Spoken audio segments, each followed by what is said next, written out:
بسم الله الرحمن الرحيم. सूरत البقرة रुको नंबर 25। أعوذ بالله من الشيطان الرجيم بسم الله الرحمن الرحيم الحج أشهر معلومات حج يوسو میاشتې دي معلومي فمن فرض فيهن الحج فلا رفثا پس هغه چا چې فرض کړو په دې میاشتو کې حج په خپل ځان باندې یعنی دونه طاقت یې و فلا رفثا نو نه به دې یو ځایوالی کوي د ښځې سره ولا فسوقه نه به ګناهونه کوي د فسق کارونه به نه کوي ولا جداله او نه به جګړې کوي فی الحج په حج کې د حج په دوران کې وما تفعلوا من خیر یعلمه الله او هغه چې تاسو یې کوئ څه نیک کار نو هغه الله ته معلوم دی وتزودوا فإن خیر الزاد التقوى او د ځان سره د لارې توښه واخلئ پس بېشکه بهترینه د لارې توښه یعنی د لارې خرچه تقوا ده واتقون یا اولی الالباب او ځان ساتئ د نافرمانۍ نه ای عقلمندو لیس علیکم جناح نشته په تاسو باندې څه ګناه تبتغوا فضلا من ربکم چې تاسو ولټوئ فضل د رب خپل فإذا أفضتم من عرفات فاذكروا الله عند المسجد المشعر الحرام بیا هر کله چې تاسو واپس روان شئ د عرفات نه نو یاد کئ الله د مشعر حرام خواته یعنی د مشعر حرام سره مشعر حرام مطلب مزدلفه واذکروه کما هداکم او یاد کئ الله لکه څنګه چې هدایت کړی دی تاسو ته وإن كنتم من قبله لمن الضالين او بېشکه چې وی تاسو مخکې د دې نه د ګمراهانو نه ثم أفيضوا من حيث أفاض الناس واستغفروا الله بیا واپس شئ د هغه ځای نه یعنې د هغه عرفات نه د چرته نه چې نور خلک واپس کیږي او معافي غواړئ د الله نه ان الله غفور رحیم بېشکه الله معاف کوونکی او رحم کوونکی دی فإذا قضیتم مناسککم بیا هر کله چې تاسو ادا کوئ مناسک د حج طریقې د حج ارکان د حج فاذکروا الله کذکرکم آباءکم نو یاد کوئ الله لکه څنګه چې به تاسو یادول خپل پلرونه او اشد ذکر یا د دې نه هم زیات ذکر وکئ فمن الناس من یقول ربنا آتنا فی الدنیا پس ځینې د خلکو نه هغه څوک دي چې دوی وایي ای ربه زمونږ په دنیا کې راکه وما له فی الآخرة من خلاق او نشته دی د لره په آخرت کې هیڅ حصه ومنهم من يقول ربنا آتنا في الدنيا حسنه او ځینې د خلکو نه هغه څوک دي چې وایي ای ربه زمونږ له راکه په دنیا کې ښه نعمت خیر او بلایي وفي الآخرة حسنة وقنا عذاب النار او په آخرت کې هم ښه انجام او اوساته مونږ د اور د عذاب نه اولئک لهم نصیب مما کسبوا دغه کسان دي چې د دوی دپاره حصه ده په دواړو ځایونو کې د هغه نه چې دوی ګټلي په دنیا کې او په آخرت کې څه چې دوی کسب کړي به ورته میلاویږي والله سریع الحساب او الله زر اغستونکی دی د حساب واذکروا الله فی ایام معدودات یاد کئ الله په ورځو د شمار کې فمن تعجل فی یومین نو هغه چا چې تادي وکړله په 2 ورځو کې فلا اثم علیه پس نشته دی ګناه په ده باندې ومن تأخر فلا اثم علیه لمن اتقى او هغه څوک چې وروسته پاتې شو پس نشته دی ګناه په ده باندې د هغه چا دپاره چې هغه پرهیزګاري کوي واتقوا الله واعلموا انکم الیه تحشرون او د الله د نافرمانۍ نه ځان ساتئ پوهه شئ چې بېشکه تاسو به الله ته ورغونډېږئ ومن الناس من يعجبك قوله في الحياة الدنيا او ځینې د خلکو نه هغه څوک دی چې تعجب کې اچوي تا د دوی خبرې په ژوند د دنیا کې ویشهد الله علی ما فی قلبه او دوی ګواه کوي الله په خپل هغه څه باندې چې د ده په زړه کې وهو الد الخصام او دی په حقیقت کې سخت جګړه کوونکی دی واذا تولى سعى في الارض او هر کله چې دته اقتدار میلاو شي نو دی کوشش کوي په ځمکه کې لیفسد فیها چې فساد وکړي په دې کې ویهلک الحرث والنسل او چې تباه کړي فصل او نسل انساني والله لا يحب الفساد حالانکه الله نه خوښوي فساد کوونکي واذا قیل له اتق الله اخذته العزة بالاثم فحسبه جهنم او هر کله چې وویلی شي دته چې ویریږه د الله نه نو ونیسي دی خپل غرور د عزت په ګناه سره پس کافي دی د لره جهنم ولبئس المهاد او ډیر خراب ځای دی د اوسېدو ومن الناس من یشري نفسه ابتغاء مرضات الله او ځینې د خلکو نه هغه څوک دی چې خپل ځان یې خرڅ کړی د پاره د الله د رضا د غوښتلو والله رؤوف بالعباد او الله ډیر مهربانه دی په دې بندګانو باندې یا ایها الذین آمنوا ادخلوا فی السلم کافه ای خلک چې ایمان مو راوړی دی داخل شئ په اسلام کې پوره ولا تتبعوا خطوات الشیطان پیروي مه کوئ د قدمونو د شیطان انه لکم عدو مبین بېشکه شیطان ستاسو ښکاره دشمن دی فإن زللتم من بعد ما جاءتكم البینات پس کچرې وښویېدی تاسو وروسته د دې نه چې راغلي دي تاسو ته ښکاره هدایات ښکاره دلایل فاعلموا ان الله عزیز حکیم نو ښه پوهه شئ چې الله غالب دی او د حکمت خاوند دی هل ينظرون الا ان يأتيهم الله في ظلل من الغمام والملائكة وقضي الامر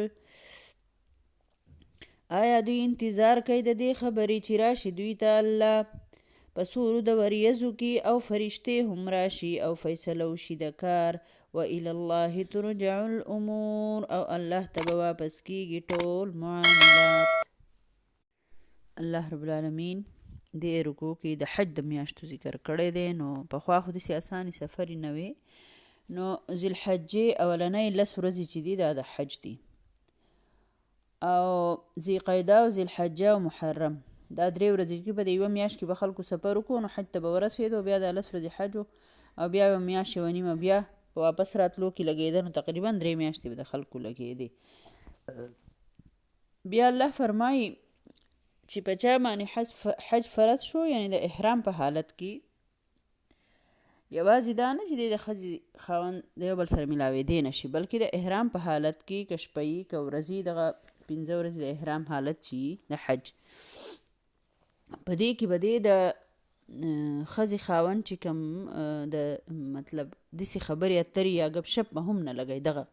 دغه قسم که نه د خاوند والی د ښځ والی ګپ شپ یا خبرې به هم نه کوي میلاوېدل به هم نه کوي خو خبرې به هم نه کوي احرام نه پس که د عمرې دپاره د احرام تړلی و که د 1 ورځې احرام و که د 15 ورځو احرام و خو چې احرام دې وتړو د احرام په حالت کې به چهواني خبرې نه کوئ ولا فسوق او نه به د ګناهکار هر د ګناهکار چې دی د هغې نه به ځان بچ ساتې او نه به جدال وایي جنګ جګړې ته د یو بل سره اکثر خلک جنګ جګړه یا ورانه خبره یا تیزه خبره اکثر په سفر کې په جاز کې یا د ملګرو سره یا په که نه راځي خامخا ځینې بندیان قارندو کې خیال نه دی چې زما خو احرام دی نو الله فرمایي چې جنګ جګړه او فسق نافرمانۍ کارونه مکمل به په ځان بندې دا خو الله ستا له ټرینینګ درکوي تا له یو تربیت درکوي چې ته به څنګه زندګي تیرې او څه چې تاسو کوئ نه نیکۍ کارونه نو الله ته د هغې پته ده بیا الله فرمایي چې د حج دا ټول نظام دا په لکونو روپۍ ورکول دا کور خو پرېښودل بچي پرېښودل د سفر د جاز د خطرې سفر هلته شپه ورځونه په سخته د مسافرۍ کار او ډېر بنده په تکلیف کې او ظاهره د مینا او عرفات او دا لارې هم او بسونه او هغه ګڼه او هغه هر څه دا ټول هر سره څه دپاره دي چې زه تقوادار شم د الله خوښ شم. یعنی په دې ټول هر څه کې چې ستا په سوچ کې دی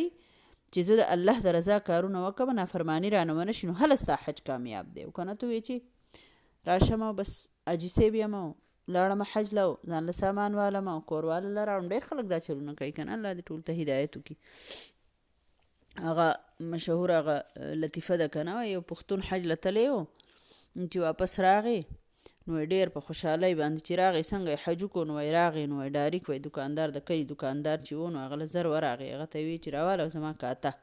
دوکاندار داسې خوشحاله شو چې 3 کالو کاته یې ده، اوس به یې دغه کمه لکه حج له تلی دی چې پیسې به یې راوړي مالدار شوی به یې، نو اوس په کاته خلاص شي قرض به خلاص شي. نو ته به یې ولیکه زما د نوم سره شابه حاجي صاحب ولیکه، د حاجي صاحب دپاره یې کاته راړولي وه که نه. نو هسې نه چې داسې حجونه کوئ چې حاجي صاحب راته وویلی شي، حج بېبي راته وویلی شي. خپلو مې کړی دی، ما نه دی کړی چې زه هم حج اړه شم، نو د دې هېڅ فایده نشته. ځکه چې الله فرمایي ځینې خلک دنیا غواړي چې په دنیا کې وله ورکم، په آخرت کې هېڅ حصه نه، او ځینې خلک دنیا او آخرت دواړه غواړي، نو دواړه به وله ورکم. بیا الله رب العالمین دلته د عرفات ذکر ځکه کړی دی چې د مشرکین چې وو نو دوی به دا سرداران به عرفات ته نه تلل، دوی به د هغه ځای نه واپس شول او بس ناست به و د خپل مزدلفه کې به یې د خپل پلارانو او د نیکونو بهادرۍ وي، زما پلار دا کار کړی و، زما نیکه دا کار کړی و، دا فخر او دا غرور او دا به یې کوه. د عامو خلکو سره یو شانتي مونږ خو نه یو، دا خو عام خلک دی جو ځي عرفات ته که نه.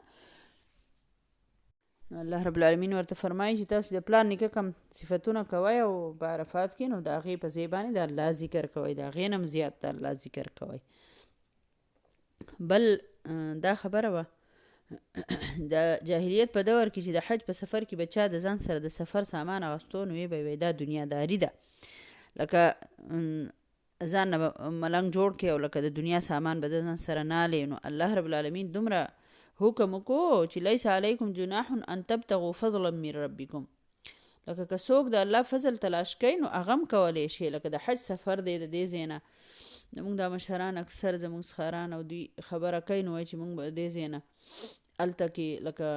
پخوا خو ډېر دغه به اوس خو هلته هر څه میلاویږي که نه، د دې ځای نه به مونږ به سواک ویوړو بیا به هلته خرڅ کړو نو خلکو ته به فایده وشوه، مونږ ته به پیسې میلاو شوې. لکه چې دلته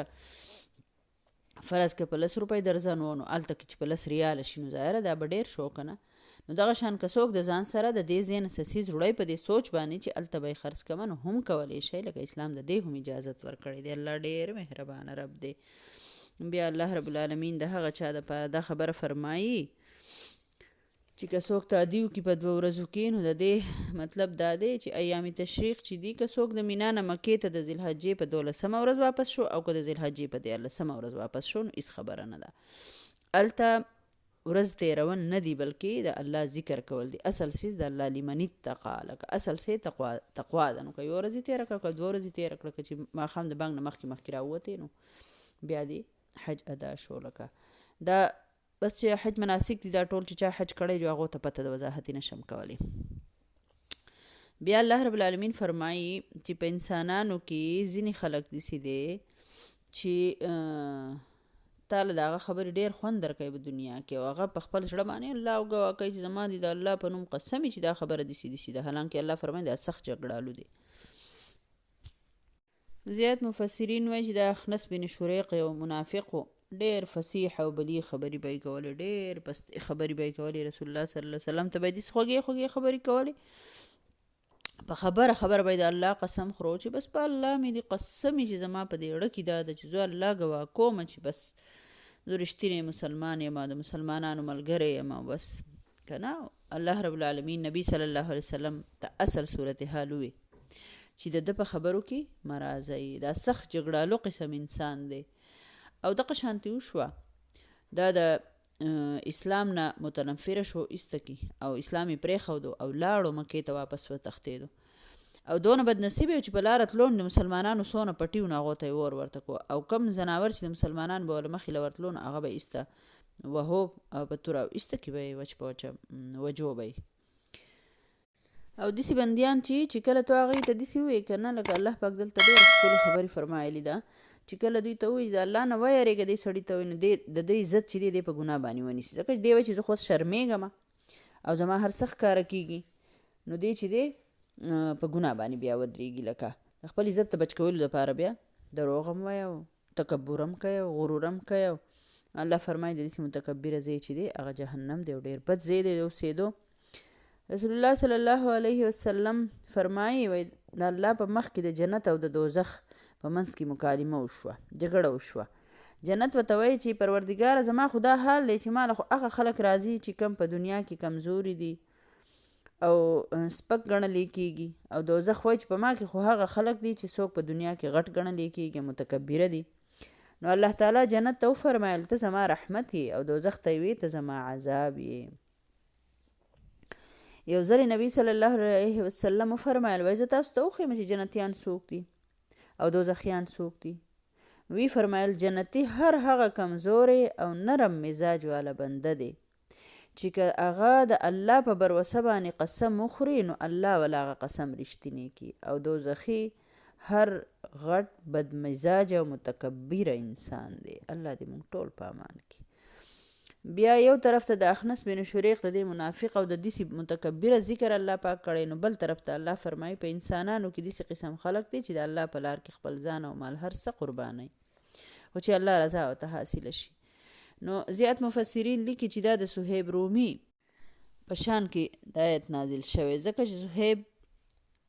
رضی الله تعالی عنه چې و د روم و خپل وطن یې پرېښودی او د هجرت په غرض مدینې ته راغلی. په لاره کې مشرکانو ونیو او وی چې بس د اسلام پرېږده. صهیب رضی الله ورته وایي زه خپل کور او خپل ټول مال تاسو ته په دې شرط باندې در کوم چې تاسو به زما لاره نه نیسئ د مدینې، ما مدینې ته پرېږدئ. هغوی وی خو ډېر خوشحاله شو که نه. نو صهیب رضی الله تعالی عنه د رسول الله صلی الله علیه وسلم په خدمت کې حاضر شو.